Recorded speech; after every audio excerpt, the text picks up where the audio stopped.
to be moving around can get around the periphery because we are packed in tight.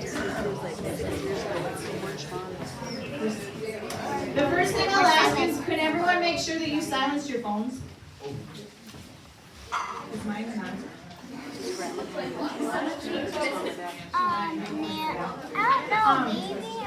All right, students, I just want to make sure that you guys understand how we're going to move once we get moving. So if I can have everybody look at me, row 1 and row 2, and you kids over on this side. You're going to stand up when it's Aspen's turn. Aspen's going to come to the mic. Jack will shuffle. Everyone will shuffle. John, you'll come around to the front, and you're going to sit where Brody's at. Yeah. And then when Aspen's done speaking, she'll sit where Dylan is. Callan, sorry. And then we're going to move in that little circle, you 2 rows.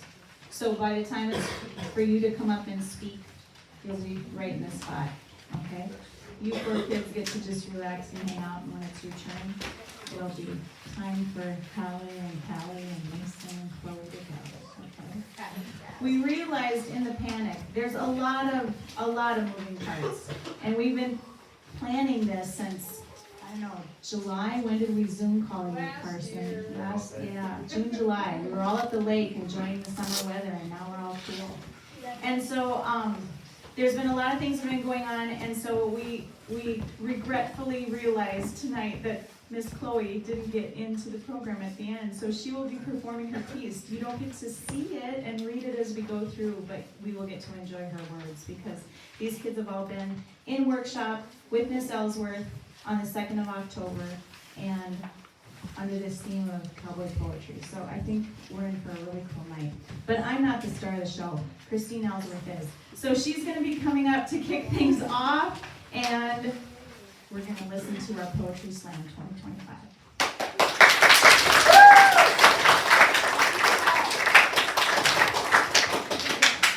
Hi everybody, I'm Christine Ellsworth. I'm not the star of the show. All of our students are, and each and every one of them, we're just so proud of all of them for standing up and writing some poetry. I am, I guess, the resident poet. Here's the proof. I have a book of poetry. We'll just throw that over there. As Jennifer was saying, this whole project started out last year with our first poetry slam, and it was so popular, and we enjoyed it so much. We want to do it every year. So this year is a really good turnout. And the reason we started or went with the idea of poetry, cowboy poetry, is because of one of our judges, Matthew Anderson, here from the North Dakota Council of the Arts, who's been a great supporter of our work here today. In order to do poetry or cowboy poetry, I had to learn a little bit about it. And so I did a little bit of research, which we shared with the students about how it started with, the cattle drives back in the 1800s.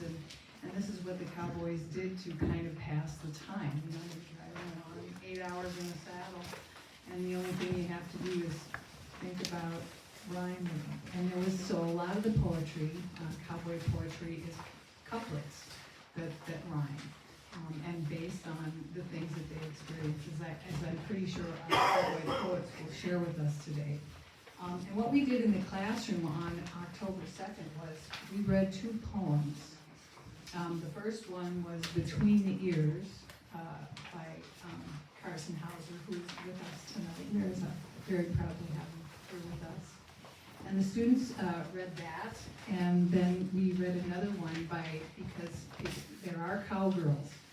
So we read one by Sue Wallace, who's not with us any longer, but she was a cowgirl poet from Wyoming, and a state representative too. And we read her poem, The Long Trot. So the students had to kind of base their poetry on maybe fashioning their ideas based on one of those 2 poems or something that they just wanted to write. So we'll learn some of that too.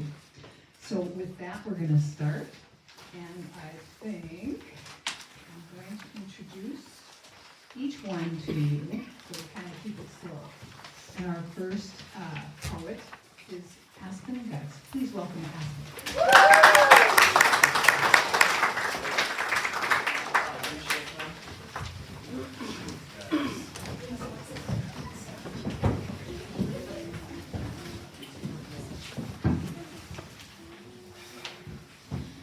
photos taken. Rolling hills, butterfly fields, golden valleys, shining streams. Looking for a spot to take senior photos opens the mind to endless possibilities. You start taking in the area around you.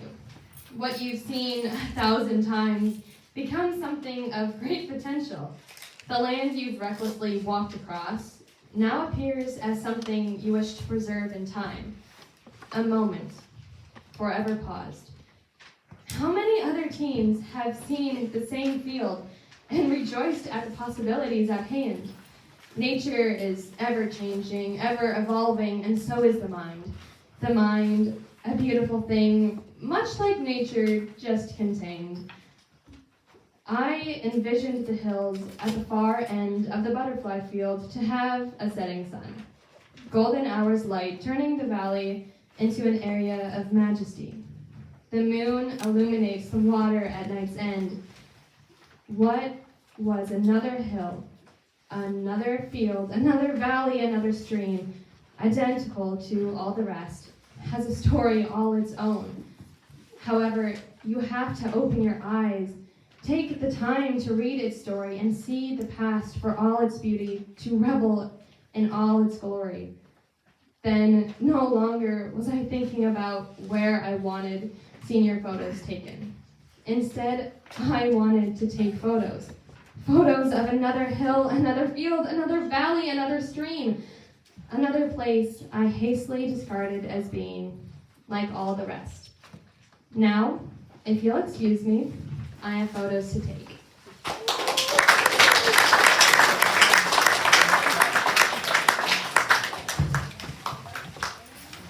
Okay, our next poet is Jack Springer, and I want to ask all of the poets just to wait. I will come up and introduce you. So, okay, Jack, we're ready for you. And stand up and then you can shuffle. Rotate. Pull it down. I got it.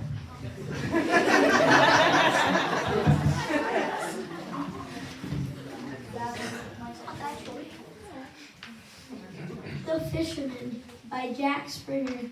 I ride and ride on my horse all day, but in my heart the pond is where I stay. Whether it's day or night or any time of day, I'd rather be fishing with pride in my name.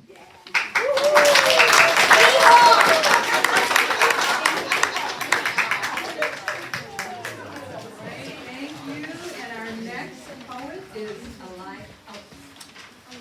Aaliyah Clevin.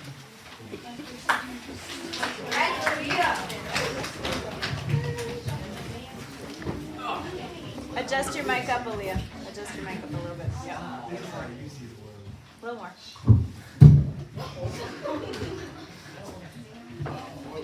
Yeah, she needs to tip the whole thing up. There we go. Yes, ma'am. Believe you can or believe you can't. Either way, you're probably right. In this small town, your cowgirl is always right. The woman is always the one in the kitchen or cleaning the house, but a cowgirl pays the bills. 8 seconds or more, all in her head, wondering if she doesn't make it, will she even have a bed? Being a woman is always hard, but when you're a cowgirl, it's the danger that excites you. Keep your head in the game, hand on that handle, hold on. Remember this, always say yes ma'am to a cowgirl. You don't know how strong she really is until you find out that she pays the bills.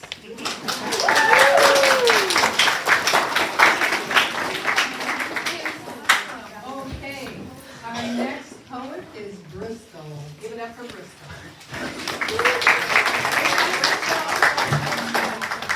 Are we going slow enough for the judges? Do we need more time?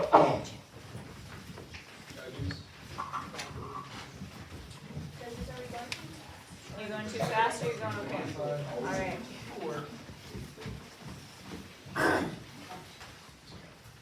Leaves crunch under my feet. Palm trees sway in the late October breeze. Kittens play in the grass. I hear the tractors in the field. Feel the warmth of the sun. And hear my little cousins playing. The only word that can come to my head is home. Yeah.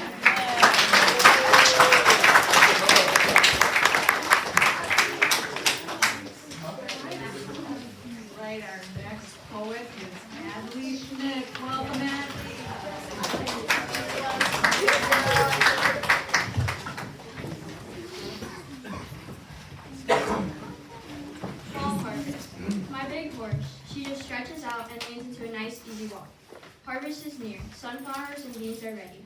6.7 moisture. The moisture's right to go all night. Combines break down. We fix them so we can continue to harvest. Calves are weaned. They bellow for their mothers. The mothers call for them, not knowing they will never get them back. Leaves fall and the sunsets get even prettier than in summer. Cameras can't capture the beauty of nature. Fall always comes and it's my favorite season.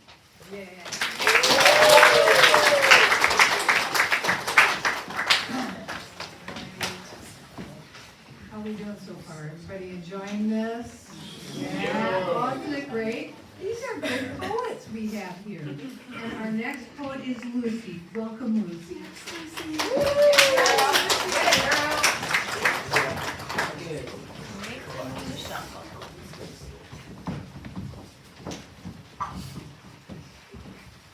Freedom. All I want is freedom. Is that too much to ask? All I want is freedom, to forget everything in the past. All I want is freedom, to take away all of the tears of pain. All I want is freedom, to make all my fears go away. All I want is freedom, to explore instead of sitting here alone. All I want is freedom, to never feel this way again. I have waited for my freedom. I now have freedom. It's the best thing to find in life. I now have freedom. I feel confident in every step I reach. I now have freedom. Freedom is like the sun shining in the world.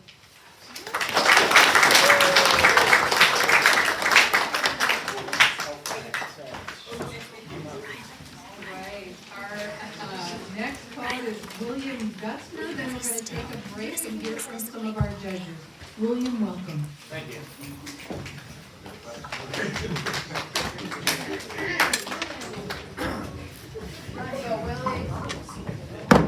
Everybody shuffle.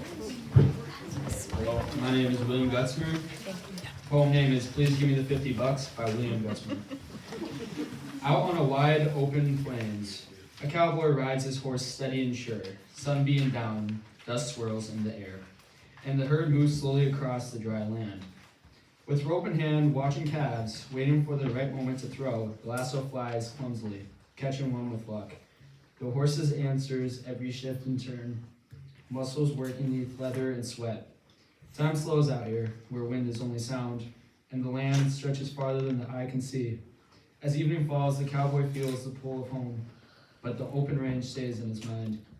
This life of riding and roping cattle is a rhythm he knows deep in his bones.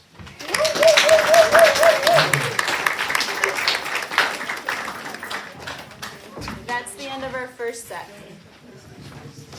That's our first set. That's the end of our first set. So now we have our That's our judge. first 7 poets. And now we want to invite our first cowboy poet. His name is Keith Borchard. I'm going to tell you a little bit about Keith. He has degrees from all Red River Valley institutions of higher learning, NDSCS, UND, and NDSU. He's been married to his wife Cindy for 52 years, and they have 2 daughters and 2 granddaughters. For 32 years, he was a classroom teacher and college administrator. His cowboy experience includes the 7 different brands from the North Dakota Badlands to the Cheyenne National Grasslands, all horseback. He's run triathlons, marathons, and sang with Dakota Harmony for 20 years. He rodeoed professionally for 8 years, plays the harmonica, and currently works for a cattle operation near Great Bend. Please welcome.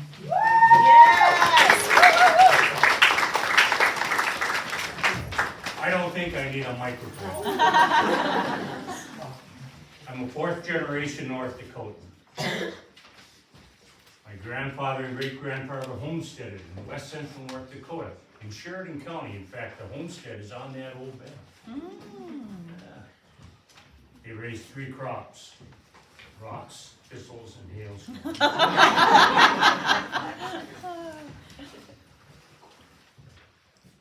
I grew up without TV. In fact, I was 5 years old when power came into the house.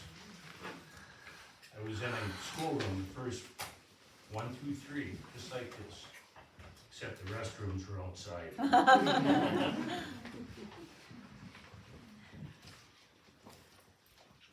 We grew up watching the radio. Does anyone know what that means? Yes.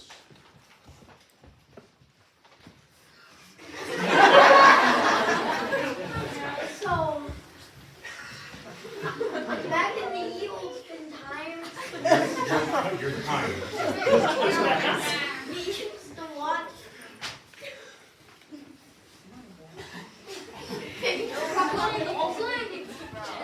All right, she's close.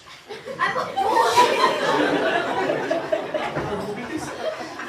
We would watch the radio.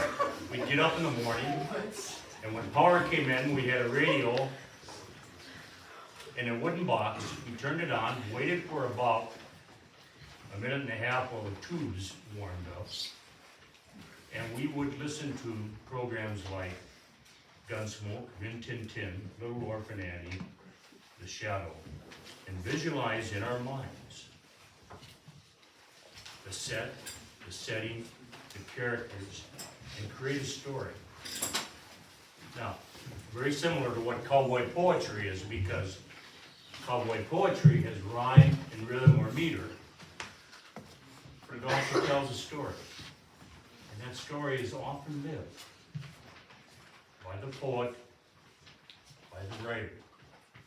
Each and every year, I'm not a professional, but each and every year I would dabble in that at Christmas time. And I would do a poem at Christmas for my family, maybe the church, maybe an occasion like this. So I want to share one with you. I want you to imagine the setting. It takes place at Christmas time. And it's a story that I remember when I was small. My mind begins to wander to them days of long ago. I can still hear the bells of the bobsled when we fed and feel the cold, cold, wet snow. Now my saddle horse would whinny with breath that I could see as we rode up in the mills to fetch a Christmas tree. Oh, how my little fingers were kept busy stringing popcorn, bows, and berries for that tree. And when it was finished, what a sight to see. I remember our little place down near the lake, and think about the sacrifices my folks sure had to make. I remember my mom.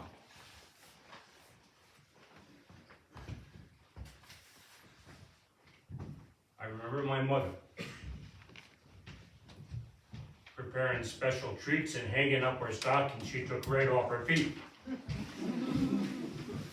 And dear old Dad making just that one special toy for all the happiness and delight of every girl and boy. I can still smell the roast Mom made us and taste that pumpkin pie with green beans and mashed potatoes piled almost to the sky. I can still hear that Christmas blessing, with heads bowed before the meal, and think about how special it made us all feel. Because we were taught the reason why we celebrated. It was a baby born that day. It just weren't chance or fate. And when I hold my grandchildren, well, Christmases ain't quite the same. I'll share with them this special story and forever bless his name. Thank you.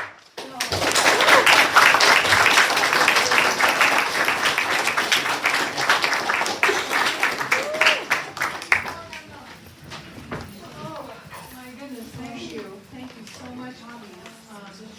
Well, I hope you all learned something there. I want to introduce another one of our judges, Matthew Anderson. Matthew Anderson is the Arts and Education Director for the North Dakota Council of Arts. where he partners with teachers and artists to expand access to creative learning statewide. An artist and an educator with more than 15 years of experience, he believes the arts are essential to individual and community well-being. His studio work explores isometric landscape drawing and painting. That involves pen, ink, and watercolor constructions inspired by North Dakota's land patterns and rural life. Matthew holds an MFA from the University of North Dakota and continues to exhibit regionally while advocating for the transformative power of arts education. Please welcome Matthew.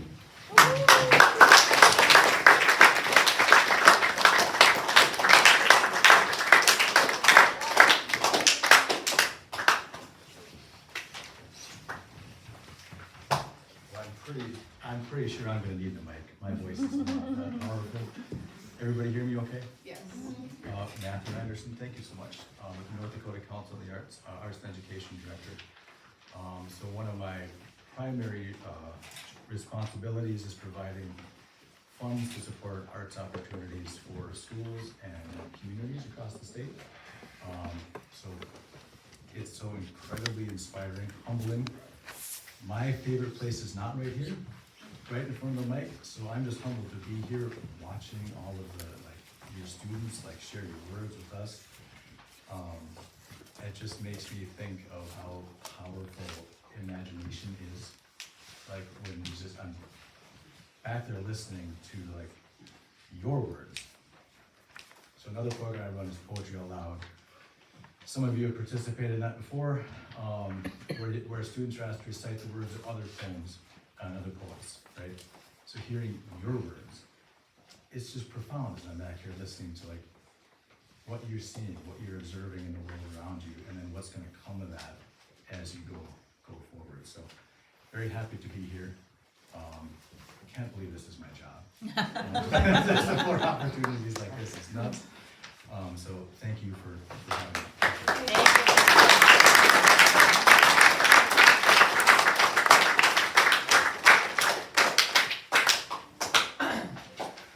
Right, we're going to continue with the next group now. Is Canella with us? Yeah, right here. Canella. Okay, Canella. Go Canelo.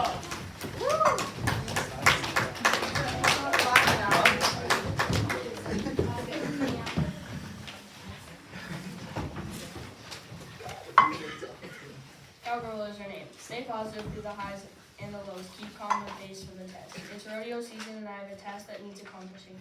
It's not just a task for me, it's my duty and it's a deed.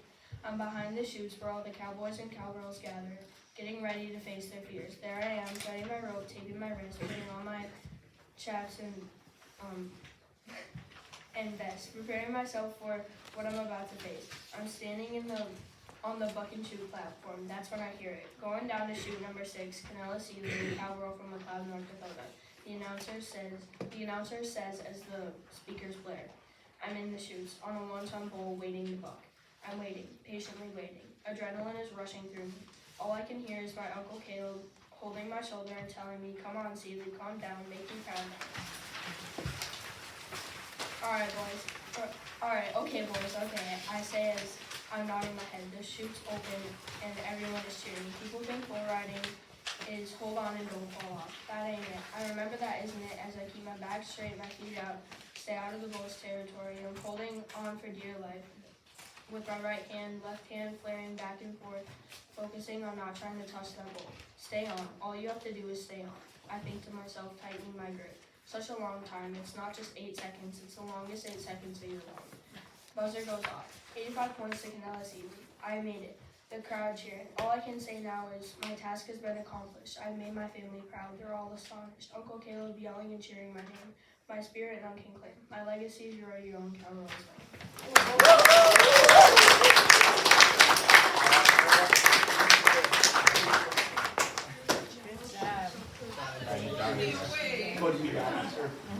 Okay, thank you, Canella, and let me introduce our next poet, Brody Dodson. Got this, Brody!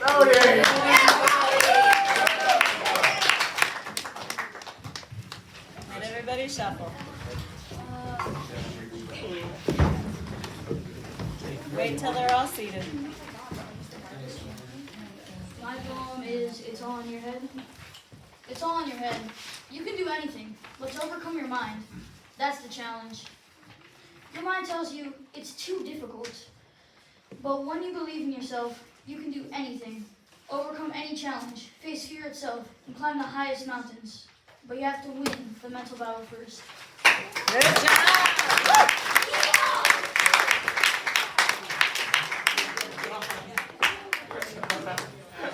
Okay, our next poet is John Dexter. Got this, John! Tip your mic up, John.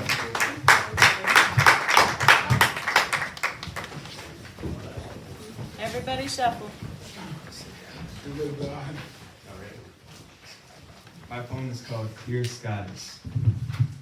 When the noise gets loud, be still inside. Let quiet strength become your guide. The world won't hand you what you seek. You build your power week by week. No rush, no doubt, no borrowed flame. Just steady steps toward your aim. For every storm that shakes your view, these clear skies made just for you. Good job.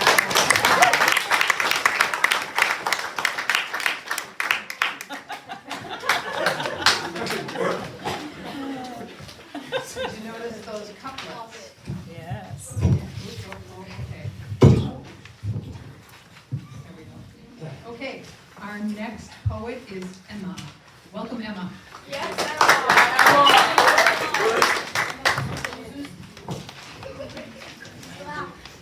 Let everybody shuffle.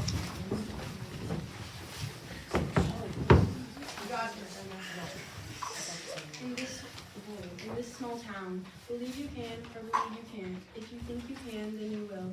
In this small town, success is like freedom, and everybody wants freedom. The only thing stopping you is yourself. You see, it is the final page and the final key.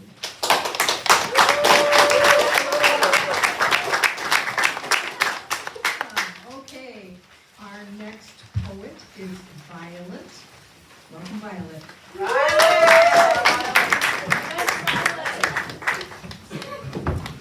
Wait for everybody to shuffle. My Freedom by Violet Rossi. The beautiful autumn leaves, the crisp air, my hair in the wind. I feel amazing. I feel free. I love this feeling. This is my season. This is my freedom. Freedom is not earned. It is born. More than likely, you can feel it too. Just close your eyes and dream. Dream of your freedom. Dream of your future. You can choose who you want to be. Be you. Good job.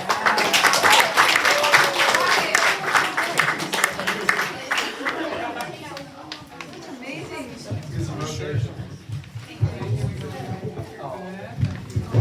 Amazing poets. I'm just amazed.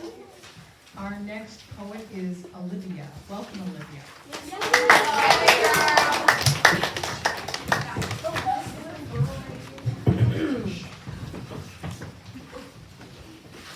My name is Olivia Hetland, and my poem is called A Cowgirl at Heart. All it takes is some belief, a lasso, a hat, and some boots too. But it's all a part of you. Your lasso is your courage, that you've wrangled and thrown in storage. Your hat is your brilliant mind, in which you've combined. Your boots are your truth, that you refuse to prove true. You're a cowgirl at heart, if only you let her kickstart.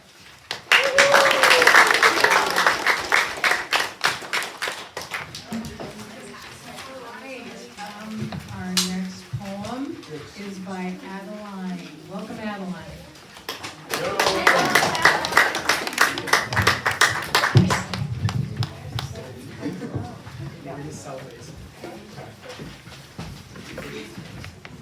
Unattended, lost in the night, the house sits among the plains, surrounded by the barns and stables. The moon shone across the country, the grass danced in the breeze, hiding calves, providing warmth. Cattle settled, horses slept, only coyotes roamed the land, stalking, searching for something unattended. Prowling closer, they slunk under the cover of darkness, catching the cattle by surprise. Their howls pierced through the night. One less bellow went silent. Their hunt was a success.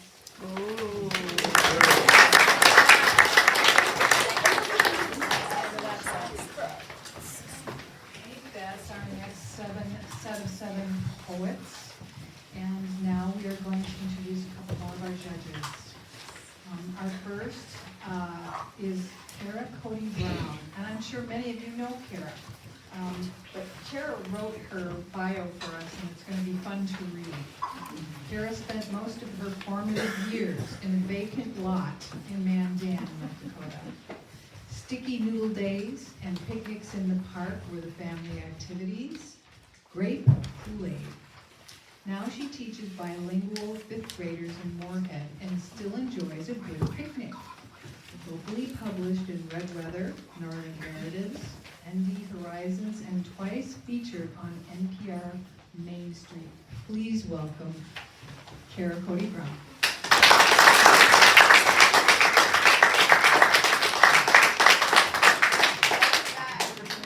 Thank you. Oh.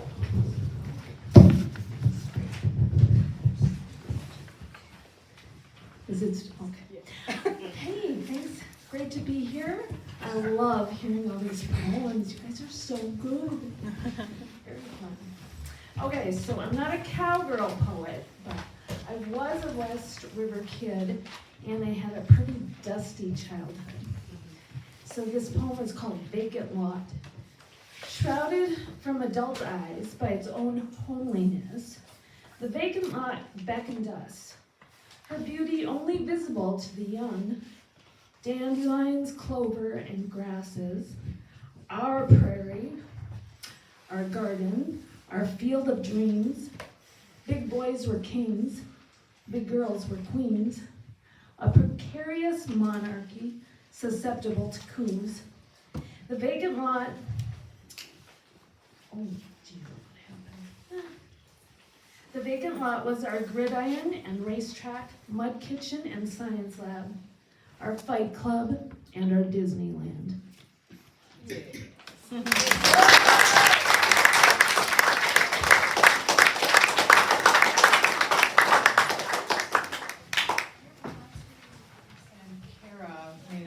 Beautiful bars. I want to share that with you. We'll have more time to eat at the end. Notorious for her fabulous bars. Okay, let's introduce Jack Manstrom. Yes, Jack! Jack is a 2023 graduate of Wyndmere, has been bull riding for the last 2 summers. He's ridden in almost 20 rodeos in 2 states during that time. He said participating in his first NDRA event in Minot was the highlight last year. Jack is a member of the ND Air Guard out of Fargo, specializing in munitions after he received his AIT training at Shepherd Air Force Base in Texas. He lives in Wapaton and works at CHS in Morton in the agronomy department, making custom fertilizer batches and applying them to farmers' fields. Jack, you want to come and talk to us about your rodeo stuff?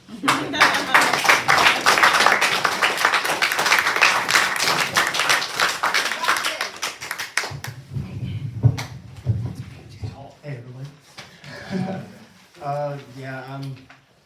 I don't know, just going out through the last couple of summers, riding rodeos, I've really been enjoying it, and it's definitely been giving me a tighter connection to my country and to the whole entire lifestyle.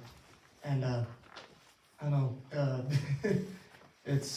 I think that poetry is also another great way to kind of get in touch with your roots and everything, and I really enjoyed all of your guys' poems tonight, and I hope to hear even better ones, so thank you. Here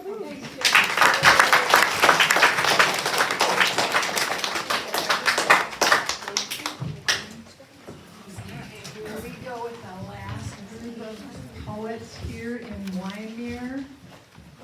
We're going to start with Cora. Got this, Cora. Go, Cora! Everybody shuffle. Wait for them to shuffle, Cora. Stand up and shuffle, guys.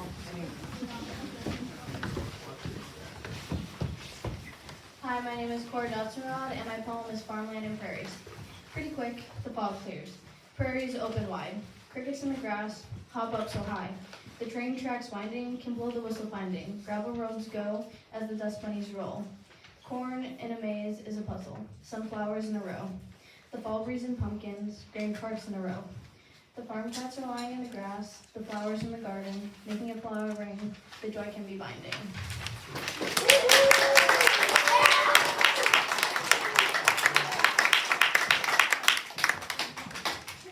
Our next entry is by Kaylin. Welcome, Kaylin. Oh, Addison. Addison Kraus. Oh, did I mess up? We missed one. Okay. Please welcome Addison Krause. Kraus.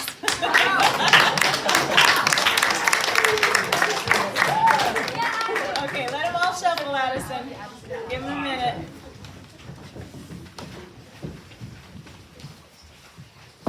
The silent trail. As I walked along the trail, something in me made me feel pale. It appeared to be the end of a long walk with no way of getting out. I've got to take the route I've always known. At first I started to groan, but that meant more nature walking with more thinking and less talk.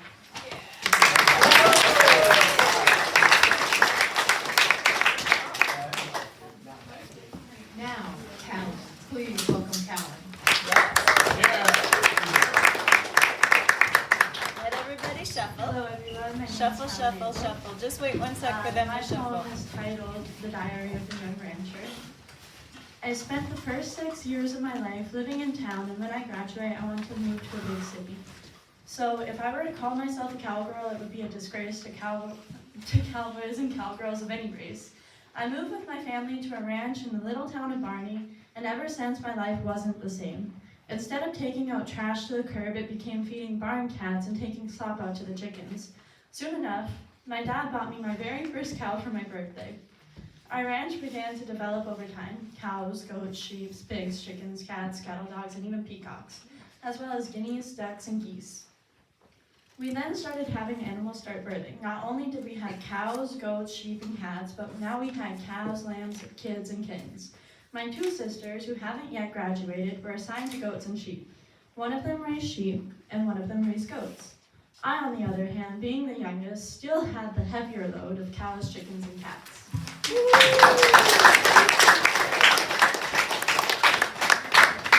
Okay, this next one, we'll tell the judges. Whoever had us Kinley Groff, she was not here today, so skip through Kinley and we move on to Hallie.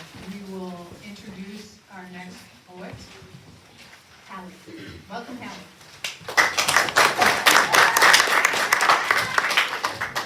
My name is Hallie Milk, and my poem name is The Hat. Cowboys work hard all day long. They get up before the crack of dawn. They work their hood in the gentle dawns. Cowboys work hard all day long. Cowboys take their naps beneath the brim of their hats. Their horses stand still while the wind blows free at its will.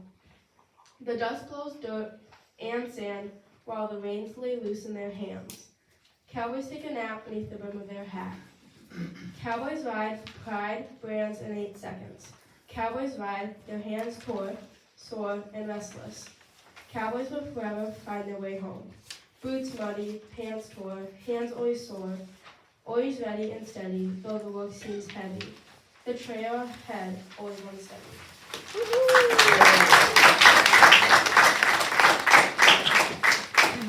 Wonderful. Okay, our next poet is Callie. Welcome, Callie.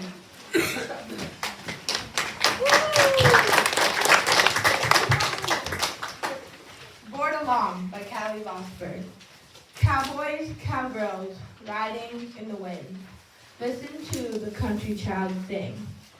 Board along, watch the boat sing along. Show God the great talent song. No one judge, just sing a song. God knows what you have done. People around who might laugh, just listen to them saying congrats.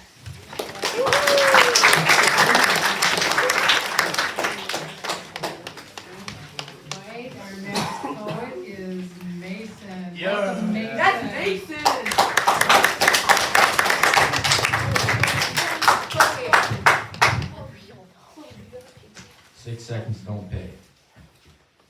The road is long, a long way to go. Is it luck or is it fate to show? First ride, not nervous nor scared, not worried about injuries or being scarred. Cowboys yelling out, hang on, you got it. The bull in the chute, very calm, not throwing fit. Tighten the rope, pull back the hide, nod of the head, boys, I'm ready to ride. Bucking and spinning, holding on for life, trying the hardest for the fight. A buck and a spin is all it takes, that's all it takes for me to fall on my face. All hard work and practice at the end of the day, but in the end, 6 seconds no pay. All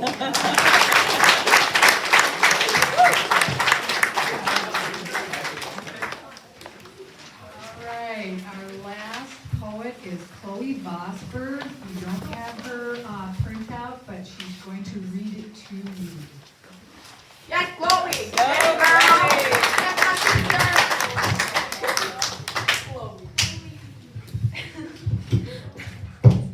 You got this. There you go. Okay. Good morning, Fright. Pretty quick to fall clears, but when I go out, I hear a sound piercing my ears. Perhaps it's the crickets chirping away, but then I think, what? No way. I walk down the hill, and then I see a mighty sight. It's our horses galloping and neighing with no fright. Soon the barking of dogs join in on the song, plus the mooing of cows, and I hope it doesn't last long. Well done.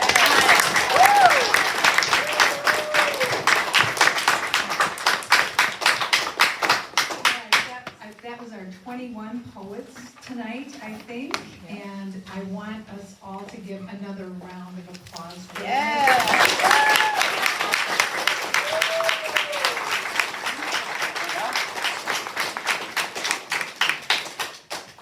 Now we are going to hear from our special guest, Carson Hauser.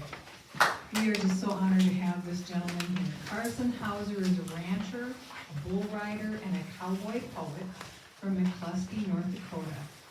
Raised working alongside his father on their cow-calf operation, Carson developed a passion for ranching and cowboy culture, which led him to writing his own poetry as he documents his life and experiences as a cattleman and rodeo cowboy. His style is inspired by the music of Chris Ledoux and Kyle Evans, and the poetry of fellow Dakotans, Bill Lohman, Rodney Nelson, and Yvonne Hollenbeck. I told you guys about Yvonne at a class. Carson has been honored to perform in 7 different states, including the Lone Star Cowboy Poetry Gathering in Alpine, Texas, and the National Cowboy Poetry Gathering in Elko, Nevada. His work ranges from thoughtful pieces that reflect his Christian background, exciting rodeo tales, and laments for the Western way of life. Please welcome Carson.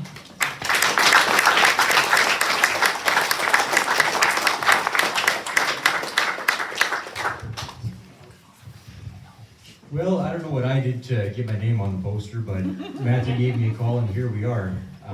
So they said my name's Carson Hauser, right? Thank you, we got that crossed off the list. Welcome everybody. First of all, great job you guys. Oh my goodness. I didn't start this deal until about 6 years ago. I was a freshman in college. So for you guys to have this start right now, being in high school and junior high yet, that is awesome. Let's give them another round of applause.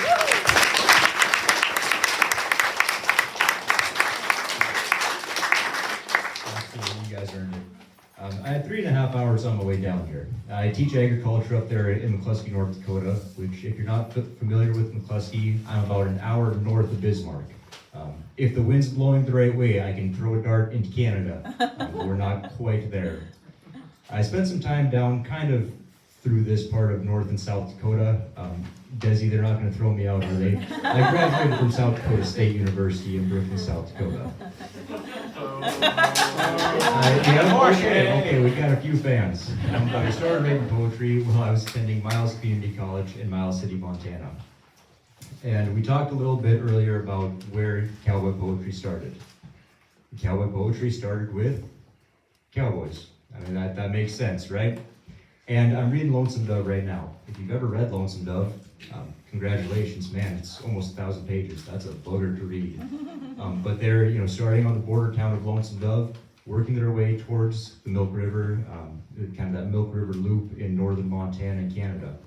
And like Christine said, There was a lot of time spent on this trail with each other, waiting, watching, moving slowly. And so they started to tell stories. They started to tell the same story over and over again, and it got a little bit better each time. And to make sure that they were telling the story right, they would set it to rhyme and meter. And just like how we know a song lyric is correct because that's the way it's always been sung, we know that a story in a poem is correct because of the rhyme, meter, and the cadence that it has. When I told our English teacher there at McCluskey that I was coming down here for this event, she kind of laughed at me because she knows that I feel very uncomfortable in this area. I can go in my ag classroom, I feel just fine, right? My background is in agriculture. I'll tell you guys this, I started writing poetry out of spite. I started writing poetry because someone said, you can't do that. And I said, yes, I can. Here we are. And it's almost been exactly 6 years ago this weekend.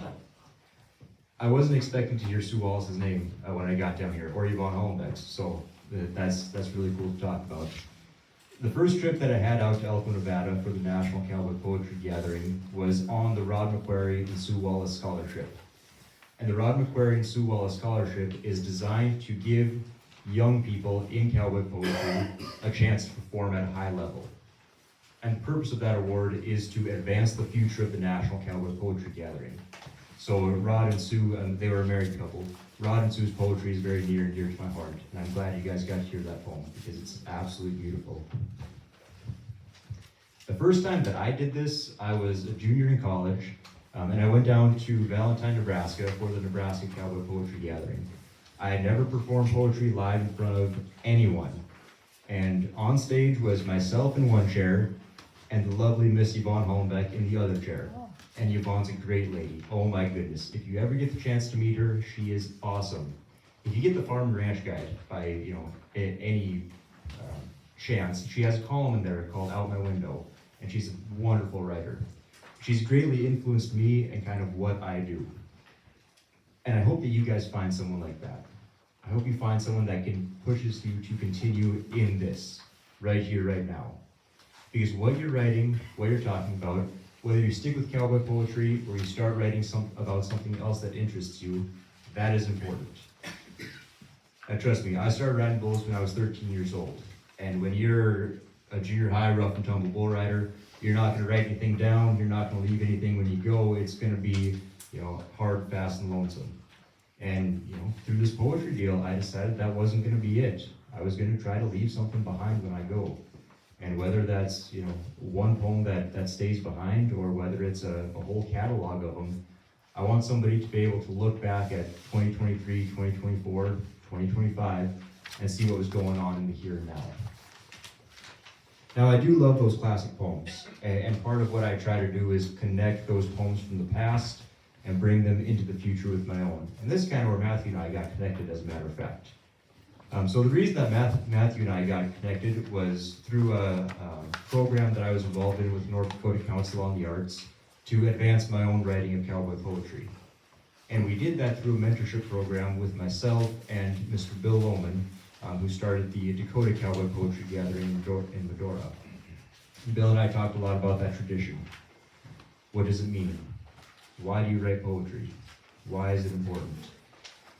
And the history of poetry is the same as the history of anything else. We study the past to learn about the present and prepare for the future. So I'm just going to do, I don't want to take all your time tonight, I'm just going to do a couple of poems kind of tracking that past, present, and future. Now, like I said, I have 3.5 hours to drive down here. Still, right now, I'm going to give this poem in 5 seconds. I don't know what poem I'm going to do. I'll do the first poem I learned. The very first poem I committed to memory was a poem called It Might Have Been Me and It Might Have Been You by the late, great Brewski Scadden. Now you've heard lots of stories about how cowboys behaved. Well, there were some of them reckless and some of them brave and some was just plain wise but worked on the crew. Such as might have been me or it might have been you. But one thing with cowboys I generally found is they chanced to act different if there's people around than they did out alone where nobody could see. Was it that way with you? 'Cause it was that way with me. I went out on the trail on a horse that would buck. No man would consider he was met with bad luck. Well, the boys helped him saddle, oh, he'd laugh and he'd joke, and he'd pull down his hat, hey, he'd roll up the smoke. And his heart might be pounding down under his shirt. But he would raise up the blind, he would give him the quirt, and he would ride, or get throwed, like a real buckaroo. And that might have been me, and that might have been you. When out in a water lot somewhere alone, a boy trapped a fresh horse, a big mean-looking roan.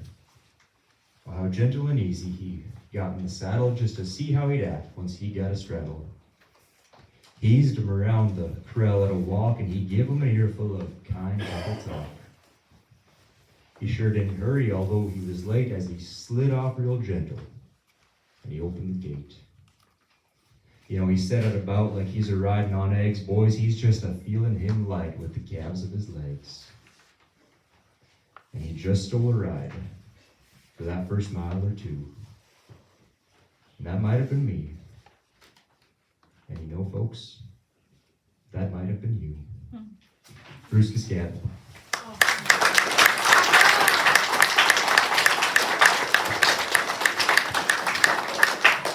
Thank you. My dad rode bulls for 17 years. My dad is my biggest hero in life, and he taught me one major lesson. He taught me that when you do something, you don't do it halfway. You jump in with both feet, and whatever's going to happen is going to happen.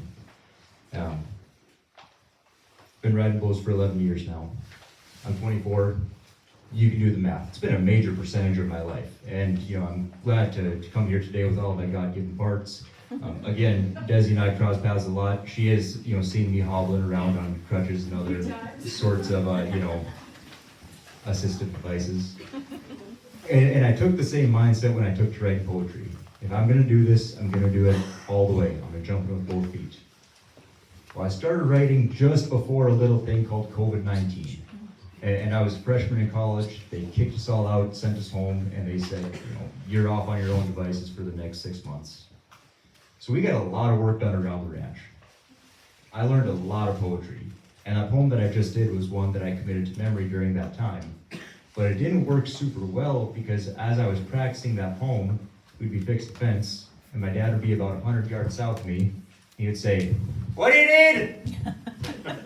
Nothing. You know, go back to doing what you're doing. And so he'd go back to stretching wire, and I'd put the staples in, and I'd be practicing this poem, you know, and I'm kind of saying it just about this tone of voice, you know. Try not to be so loud, but I want to hear myself talk.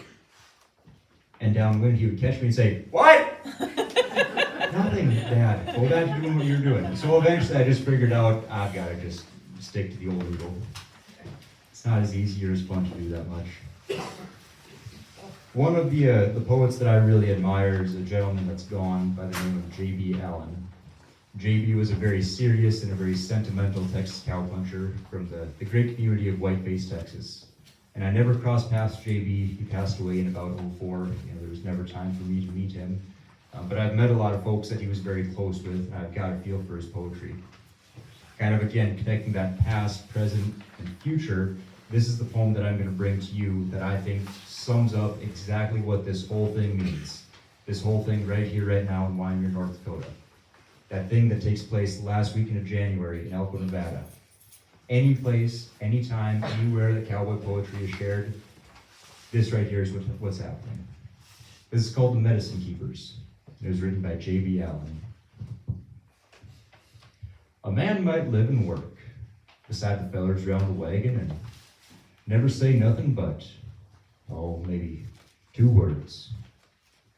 No, unless it's just hoorah and bragging.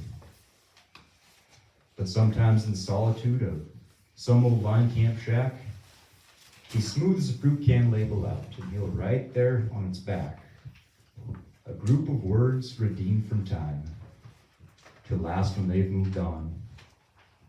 Set down with hurried flourish, for his memory of them's gone. And the spelling might not be exact, nor commas where they ought. But there within those rugged lines, a mood is somehow caught. Oh, it might be full of sadness of a death or a crippled friend, or just the mournful yearning of a way it's bound to end. Now some of them may be body, well full of life and mirth, or there's some about some saddle horse who has no peers on earth. And there's many through the years what's been lost or burned or thrown away, but others yet survive to bring us views of yesterday. And it's there amongst the working hands that the words come now and then to write a living history of the stock and earth and men. J.B. Allen.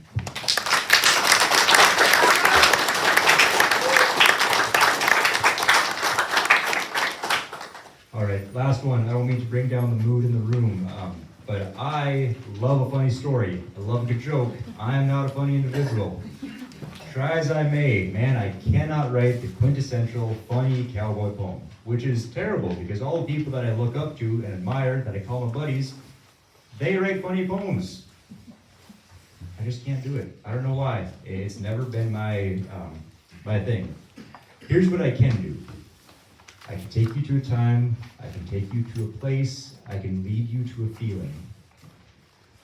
The time was the fall in my freshman year of college. The place was gate B86, Denver International Airport. The time, did I just say the time? The time of day was approximately midnight. I did not know if it was the 4th or 5th of December because it had just crossed over. They always tell you in life that you have to leave college, leave home, whatever, and find a job in the real world. To date, I've never figured out what the opposite of the real world is. I figure it's all been real. Anyways, I was always pretty lucky. I knew that I was never going to find a full-time job on the ranch. I knew I was going to have to leave the ranch, find work elsewhere, and kind of have another job to keep things afloat. There was never this one big aha moment where that took place. And as I was sitting there preparing for student teaching, senior year of college, I realized that I was mistaken this whole time. And it all started to get very real, very fast. The reason why I was in Denver is very important to the overarching theme of being a responsible young adult. It was the week before my college finals. The National Finals Rodeo was going on in Las Vegas. I had a chance to go watch the first 2 rounds of the NFR.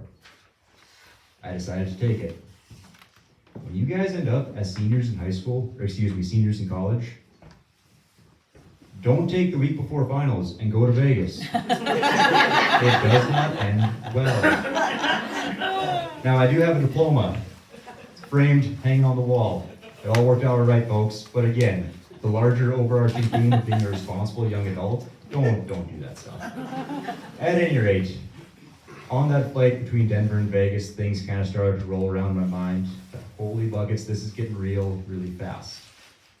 And I wrote this poem. This is just the way it is sometimes. Sometimes life is very hard, sometimes very difficult, sometimes you have to make hard choices. With hat in hand, he sadly told her, again the markets are down. The banker gave me the files in his folder. I'll have to get a job in town. Oh, it won't be that bad, he tried to say, and bit the inside of his mouth. The cold seed started, the bull seed bred, the rainstorms and the drought all seemed to cloud up in his eyes at once and tried to break. With pounding force and sweating palms, his heart and hands did ache. Well, he walked down the hall and closed the door to his small office in the corner and thumbed through the files once again. If only he'd have had time to warn her. 2 eyes from a picture on the corner of his desk stared through the tension in the room. It was his dad, sitting easy in the saddle, and him, astraddle his mother's womb. He says, I tried to do it, Dad, I really did. Thought we had it all figured out. The calves brought $2 back in 14. Then came the biblical drought. Then came the hoppers and the bankers. Haymarkets rose to high heaven. I crippled my best horse. The barn burnt down. And your grandson turned 11. You know, he stands about 5 foot now. He's making a hand like you'd never see. He can rope right sharp in the branding pen. He's all you wanted out of me. A knock on the door broke the conversation between son and dad, now passed. Dad? His boy called inside. I fed that Leppy like you asked. He's gaining good just like he should. Might make a show steer now, I hope. Oh, and I might need your help to start that gray mare working the rope. Could we work with her tomorrow? And Dad, is someone dying? Your eyes are red, and if I'm to say it, looks some like you've been crying. Oh no, the elder choked out. All's fine and well, I swear. Why don't you go and help your mother, son? I think she's setting silverware. Thank you for feeding that calf. Sure helps me out a lot. We'll work with the mare tomorrow. When you get home from school, I'll have her caught. We're left alone now once again. Conversation with a photo once more. He says, we'll make it work, Dad. I know we will. Same as you and Grandpa before. So I'll keep that iron in the fire. I'll wear my hat for a crown. I'll keep our ranch afloat, Dad, even if it means a job in town.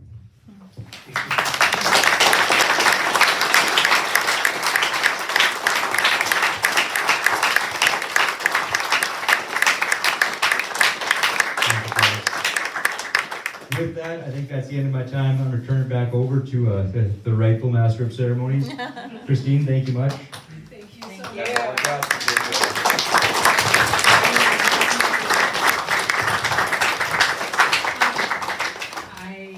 I wonder if I can call on Jennifer, who can maybe talk us through what happens next. Well, we do have lots more bars. And we need to announce our winner.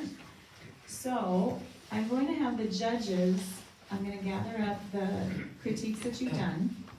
And then I'm going to have you five kind of exit to the back and do your conferring about who you wish to award the Poetry Slam winner.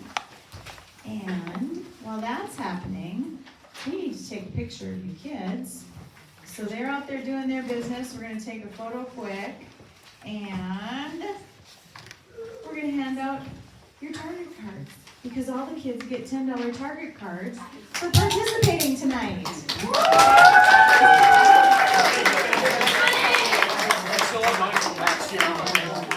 As we're kind of getting that ready, I just wanted to also let everybody else know we have had such a great response for helping us financially this year.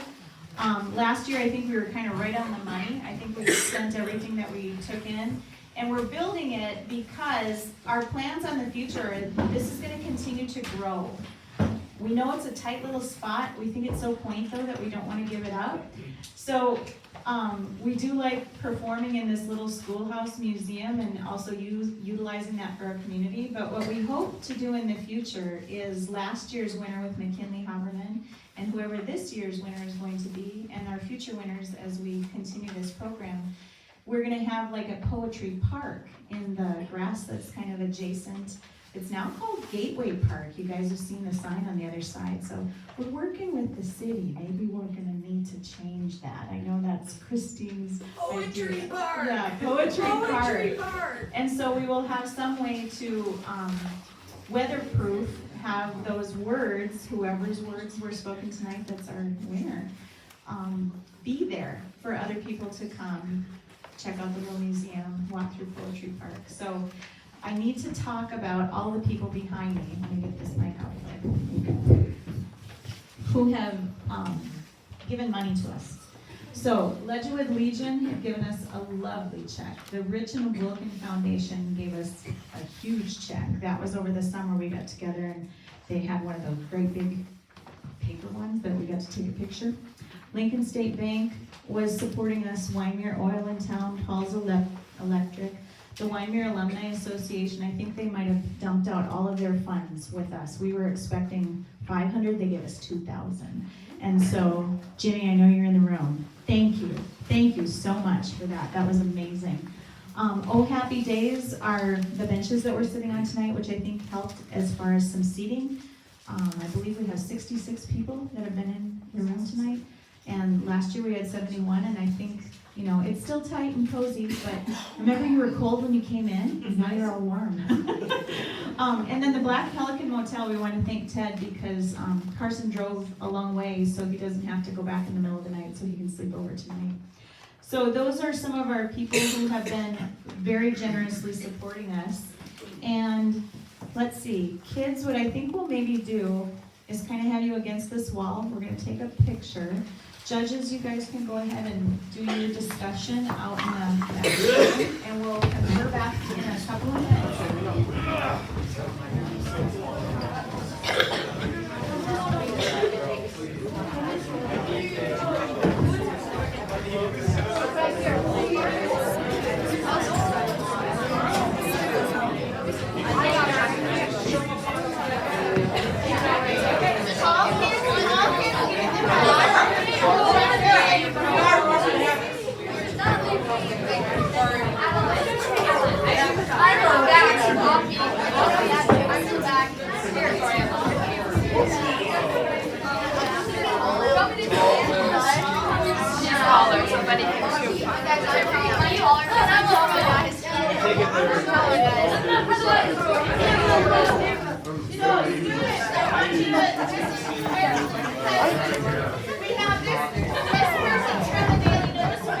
Chuck, where are you going? I want to see if I can help.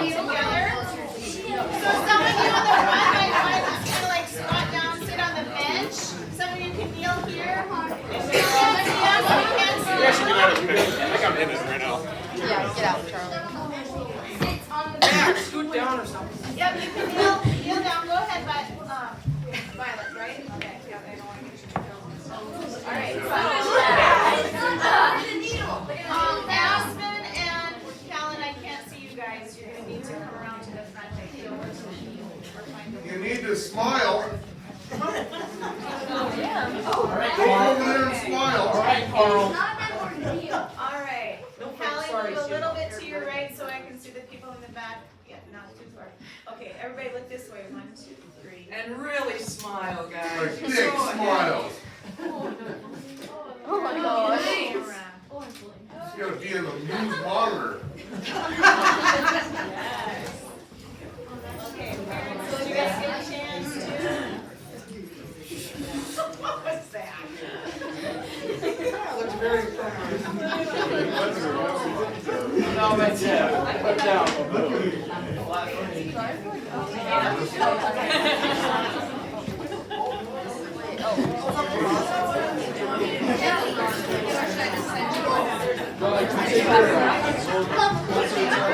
What the? We're all. I'm just gonna.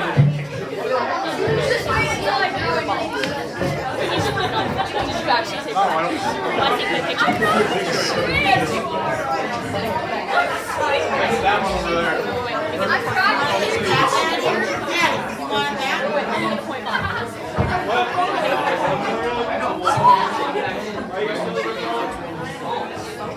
Why are you taking a picture? It's blurry. She stole my phone. You're an album cover now, alright. I'm gonna go steal all the bars. They're all mine.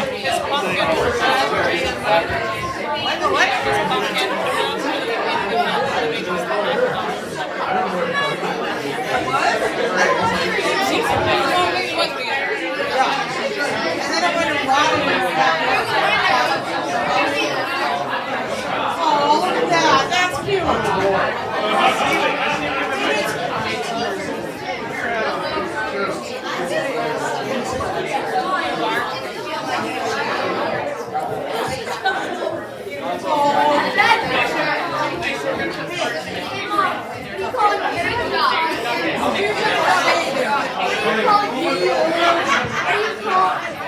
Yes, how's it going? How's it going, ma'am? Ma'am, what are you trying to say there? Yeah, I work at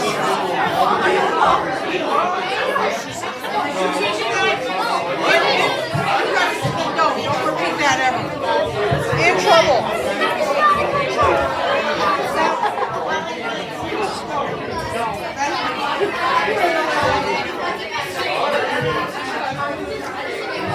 That's why you were just half backwards.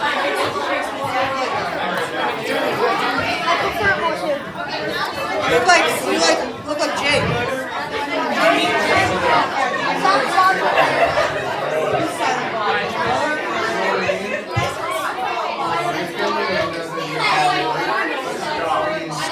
Okay, so you can't. We're not done. Someone has to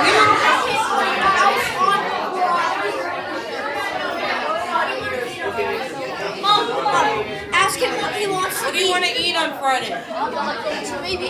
Pizza, perfect. Frozen pizza, amazing. Homemade pizza. The big pizza. Jack's mom will eat it.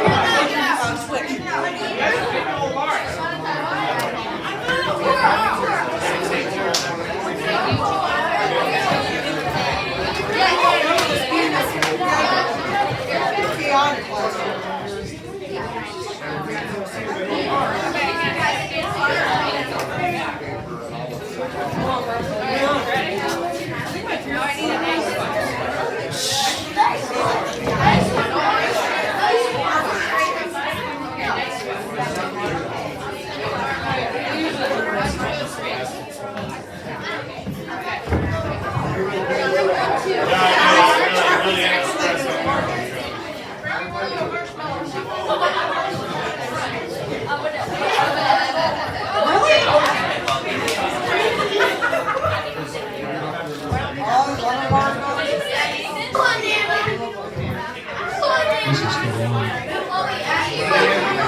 Charlie, you want to stop eating treats. Jesse, your son's up there eating pastry. I know that. As far as there's any left.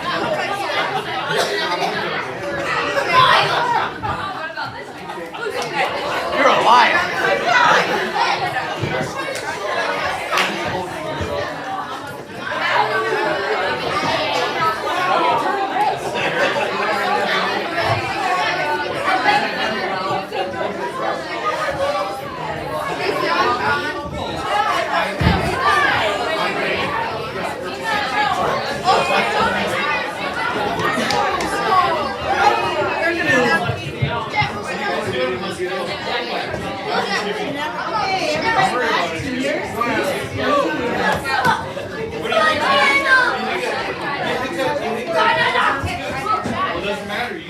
Go ahead and get yourselves seated again.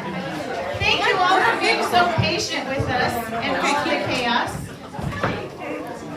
And I'm gonna grab the critiques from the judges, and then we're gonna award the kids their cards, and then we're gonna have the normal final winner. Okay, great.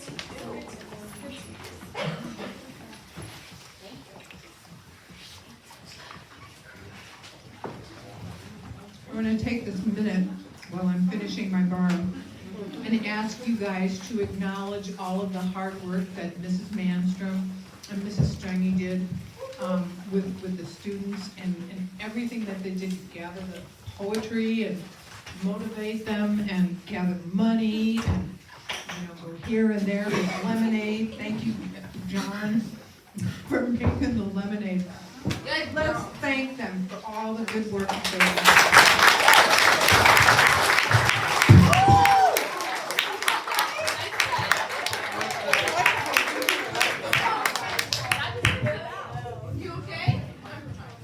Well, and thank you to Christine for the workshop and for motivating the kids. I have in my hands the money, what you've all come for. Give me my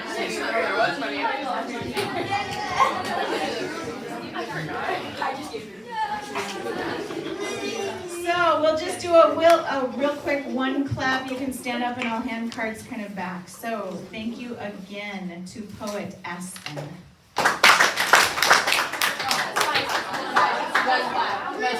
And Poet Jack. And Poet Aaliyah. And Poet Bristol. And Poet Adley. And Poet Lucy. And Poet William. From my second group, we have Poet Canella.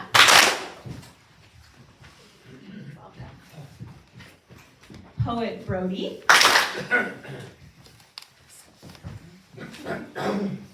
Poet John.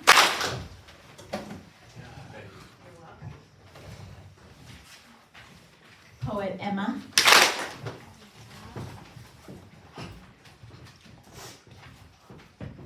Poet Violet.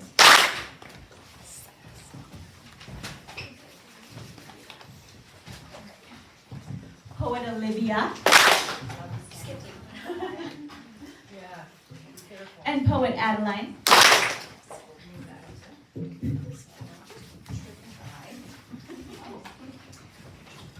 And among our last set of poets, we have Poet Cora. Poet Addison. Poet Callan.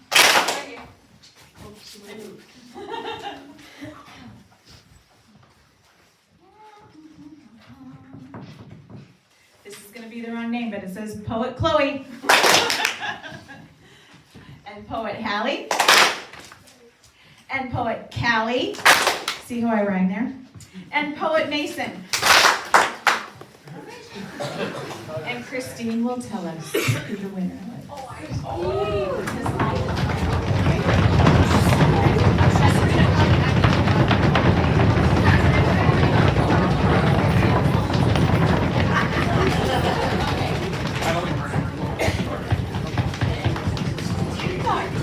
I thought she knew. Well, the winner has been whispered in my ear. It's very exciting because I really wanted this kid to participate. And the winner is Mason.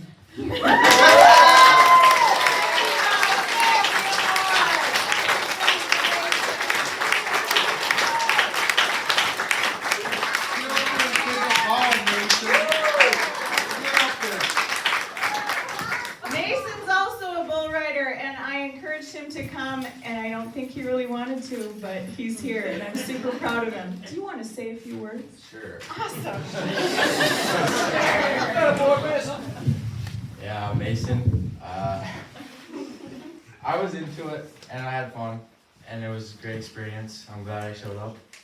It's easier to write about something that you love and you know what to do. So once it comes out on paper, very easy.